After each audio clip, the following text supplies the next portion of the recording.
Yo, what's up guys? Welcome back dito sa ating channel. May alam ka bang DSWD program na maaaring makatulong sa mga kwalipikadong pamilya o individual? Sa bidyong ito, ipapakita ko ang step-by-step na proseso ng DSWD Uplift mula sa pag-check ng eligibility hanggang sa application at assessment. At heto na ang ating GCash giveaway winners.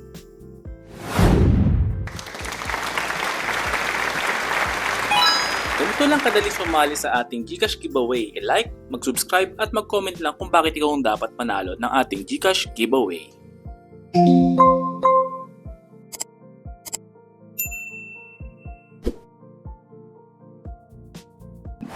Step number 1. Alamin muna kung qualified. Unang hakbang, alamin muna kung pasok ka sa qualification ng Uplift. Maaaring may specific requirements, depende sa iyong sitwasyon at sa kasalukuyang guidelines ng DSWD. Step number 2. Ihanda ang mga dokumento. Ihanda ang mga kinakailangan dokumento gaya ng valid ID at iba pang supporting documents na maaaring hingin ng DSWD. Siguraduhin tama at kompleto ang impormasyon. Step 3. Mag-inquire sa DSWD. Pakipag-ugnayan sa tamang DSWD office na malapit sa inyo o sa Social Welfare Office sa inyong lugar para malaman kung paano at saan isusumite ang application. Tandaan, sa DSWD office na malapit sa inyo. Step number 4. Submit at assessment. So pagkatapos nating i-submit or sumite lahat ng requirements, susuriin ng social worker or authorized personnel ang inyong application.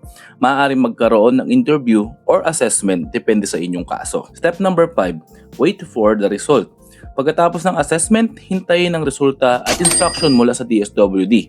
Tandaan na ang approval ay hindi automatic dahil nakadepende ito sa qualification, assessment at available assistance. Mag-ingat sa mga taong humihingi ng bayad kapalit ng guaranteed approval.